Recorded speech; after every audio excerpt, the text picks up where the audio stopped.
কোনো মহান ব্যক্তি বলেছেন, যদি তুমি সমস্যার উপর ফোকাস করো তাহলে তোমার ধ্যান তোমার লক্ষ্যের উপর থেকে সরে যাবে, কিন্তু যদি তুমি তোমার লক্ষ্যের উপর ফোকাস করো তাহলে সমস্যা থেকে তোমার ধ্যান এমনিতেই সরে যাবে। এখন তোমাদের কাছে আমার একটি প্রশ্ন আছে, হ্যাঁ, তোমাদের ফোকাস কোথায়? তোমাদের গোলের ওপর নাকি তোমাদের প্রবলেমের ওপর?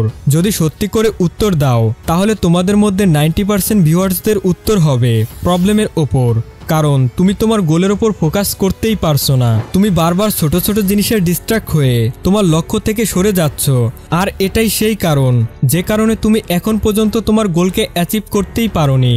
বাট ডোন্ট ওয়ারি, যদি তুমিও এমন একজন ব্যক্তি হও যে বারবার তার লক্ষ্য থেকে সরে যাচ্ছ আর ইচ্ছে থাকা সত্ত্বেও তোমার গোলের ওপর পরিশ্রম করতে পারো না, হোক সেটা পড়াশোনা করা বা কোনো স্কিলকে শেখা অথবা তোমার বিজনেসকে গ্রো করা, যাই হোক না কেন, তো এই ভিডিওটি দেখার পরে তোমার ফোকাস করতে না পারার প্রবলেমটি পুরোপুরি সমাধান হয়ে যাবে। তো এখন আমি তোমাদের এমন 4টি টেকনিক বলবো যা অ্যাপ্লাই করে তুমি তোমার ফোকাসকে 10x বাড়াতে পারো, আর যাকে বলে লেজার শার্প ফোকাস। কিন্তু সবার প্রথমে আমাদের এটা বুঝতে হবে যে আমরা যে বারবার ফোকাস ওয়ার্ডটি ইউজ করছি এর এক্স্যাক্টলি ডেফিনেশনটা কি।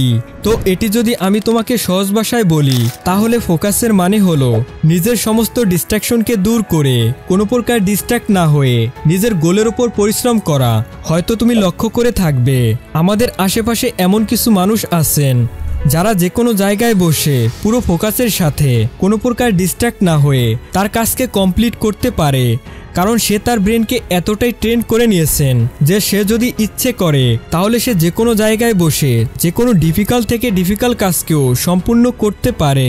কিন্তু এমন মানুষ খুব কমই থাকে যার ফোকাস এতটাই তীক্ষ্ণ হয়। হ্যাঁ, যদি আমি আজকের তরুণদের কথা বলি, যেখানে আমিও একজন তরুণ, তো আমাদের জগৎটাই ভিন্ন। আমাদের ফোকাস এতটাই দুর্বল হয়ে পড়েছে, আমাদের অ্যাটেনশন টাইম এতটাই কমে গেছে যে আমরা 2 মিনিটের বেশি সময় ধরে কোনো একটি ভিডিও দেখতে পারি না। যদি ভিডিওটি একটু বিরক্তিকর মনে হয় তাহলে সাথে সাথে সেই ভিডিওটি দেখা বন্ধ করে দেই, হোক না সেই ভিডিওটি আমাদের জন্য যতই কার্যকর। আর যদি তুমি এখন এই ভিডিওটি ছেড়ে দেওয়ার কথা ভাবছো তাহলে হয়তো তুমিও দুর্বল, অর্থাৎ তুমিও ফোকাসের রোগে আক্রান্ত হয়েছো। আর তুমি কি জানো তোমার অ্যাটেনশন টাইম এতটা কম হয়েছে কেন?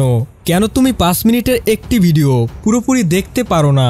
তো এর প্রধান কারণ হলো TikTok video, Facebook reels, YouTube shorts, যা দেখে তোমার নেশা হয়ে গেছে।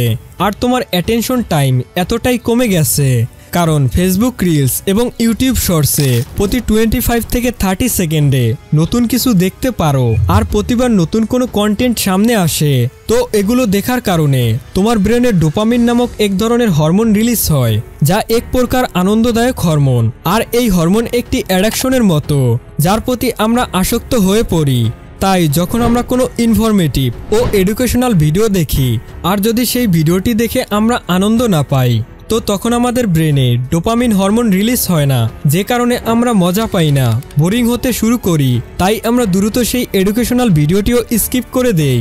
2013 সালে মাইক্রোসফট দ্বারা হিউম্যান অ্যাটেনশন স্প্যাম্পের একটি রিসার্চ থেকে দেখা যায় যে একজন মানুষের অ্যাভারেজ অ্যাটেনশন টাইম 8 সেকেন্ড, যা প্রতিনিয়তই কমতে চলেছে। আর আজকাল তরুণরা স্মার্টফোনের মতো জিনিস দ্বারা বারবার ডিস্ট্রাক্ট হতে চলেছে, হোক সেটা ইউটিউব, ফেসবুক, হোয়াটসঅ্যাপ, ইনস্টাগ্রাম অথবা কোনো নোটিফিকেশন। এই সমস্ত কিছুর কারণে আমাদের অ্যাটেনশন টাইম খুবই কমে যাচ্ছে। স্মার্টফোনে কোনো নোটিফিকেশন এলেই আমরা দ্রুত সব কাজ ছেড়ে তা চেক করি। আর হয়তো তুমিও জানো না যে বারবার নোটিফিকেশনকে চেক করা এটাও এক ধরনের অ্যাডাকশন, যাতে তুমিও আসক্ত হয়ে পড়েছো। তো এখন আমরা এটা তো বুঝতে পেরেছি যে ফোকাস কি, এর ডেফিনেশন কি, আর আমাদের অ্যাটেনশন টাইম কমে কেন যাচ্ছে, কেন আমরা বারবার ডিস্ট্রাক্ট হই, কেন আমরা আমাদের গোলের ওপর ফোকাস করতে পারি না। আর এখন আমরা এটা জানবো যে কিভাবে আমাদের ফোকাসকে শার্প করতে হবে, কিভাবে আমরা আমাদের ফোকাসকে 10x করতে পারি, আর কিভাবে আমরা সোশ্যাল মিডিয়া থেকে কোনো ডিস্ট্রাক্ট না হয়ে আমাদের গোলকে দ্রুত অ্যাচিভ করতে পারি। তো এর জন্য আমি তোমাদেরকে 4টি পয়েন্ট বলবো, যা এক এক করে আমরা গভীরভাবে জানব। নাম্বার 1, মাল্টিটাস্কিং, একসাথে কয়েকটি কাজ করা।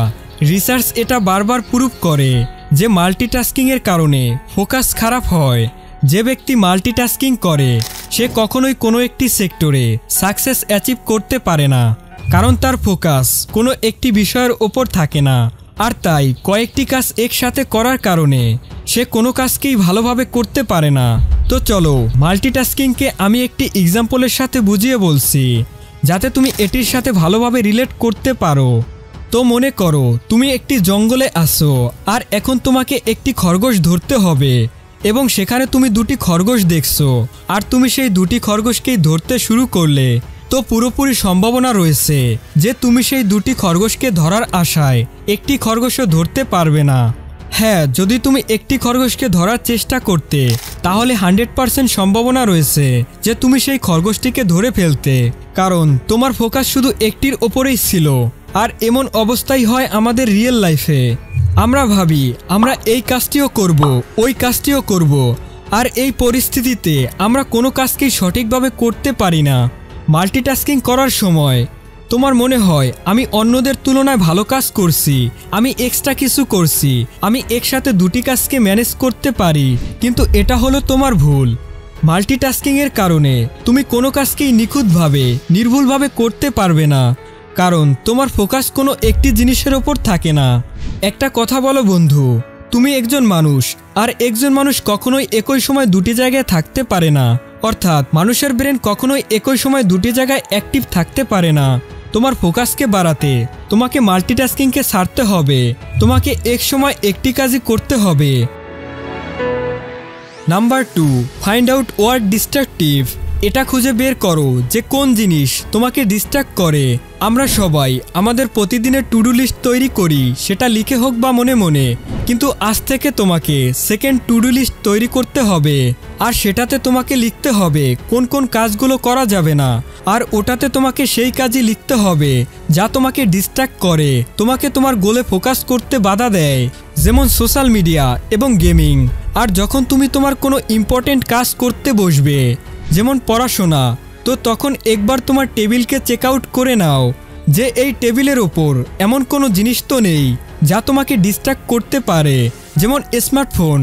দেখো, আমরা সবাই এটা তো জানি যে আমাকে লাইফে কি করতে হবে, আমার জন্য কোন কাজ করা জরুরি, কিন্তু আমাদের এটা ভুলে যাওয়া ঠিক নয় যে আমাদের কোন কাজ করা উচিত নয়। তো যে জিনিস তোমাকে ডিস্ট্রাক্ট করে তা যদি তুমি অ্যাভয়েড করতে পারো, তাহলে তোমার ফোকাস আপনা আপনি শার্প হয়ে যাবে।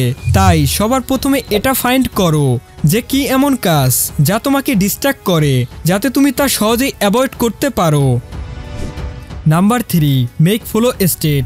যখন তুমি কোনো কাজ করবে, তখন সেই কাজকে এমনভাবে করো যাতে সেই কাজে একটি ফ্লো ক্রিয়েট হয়ে যায়, আর যাতে এমন মনে না হয় যে তুমি সেই কাজটি করছো। ফ্লো স্টেজ তাকে বলে যাতে তোমার এমন মনে হয় যে সেই কাজটি তুমি করছো না, বরং কাজটি নিজে নিজেই হয়ে যাচ্ছে।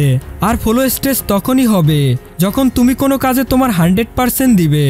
আমাদের পুরান ঢাকার একটি কথা আছে, যখন আমরা ঘুড়ি উড়াই আর ঘুড়িটা অনেক উঁচুতে ওঠে, তখন আমরা তাকে বলি ঘুড়িতে উপরের বাতাস লেগেছে। এখন ঘুড়িটি এই ফ্লোতেই উঠতে থাকবে, কারণ ঘুড়িটি সেই লেভেলে গিয়ে আপনা আপনি উঠতে থাকে, তাকে আর উড়ানোর প্রয়োজন হয় না। আই থিঙ্ক তুমি এই কথাটির সাথে রিলেট করতে পারছো। সেই ফ্লোর বাতাসের মতোই আমি তোমার পড়াশোনা বা কোনো কাজকে চালিয়ে যাওয়ার কথা বলছি, যাতে তোমার সেই কাজে এমন মনে না হয় যে তুমি সেই কাজটি করছো, বরং তোমার যেন এমন মনে হয় যে কাজটি নিজে নিজেই হয়ে যাচ্ছে। আর যখন কাজ নিজে নিজেই হয়ে যাবে, তখন তোমার সেই কাজে আনন্দ চলে আসবে, তোমার বোরিং ফিল হবে না। আর যখন তুমি কোনো কাজে বোরিং হবে না, তো তখন সেই কাজে তোমার ইন্টারেস্ট তৈরি হবে। আর যখন কোনো কাজে তোমার ইন্টারেস্ট তৈরি হবে, তো তখন তুমি সেই কাজটি পুরো ফোকাসের সাথে করো, যে কারণে তোমার ফোকাস আরও বেশি শার্প হয়ে যাবে। তাই যখন কোনো কাজ করো, তা একটি ফ্লোতে করো। Number 4, gate proper slip every day. প্রতিদিন ঠিকঠাক মতো ঘুমানো।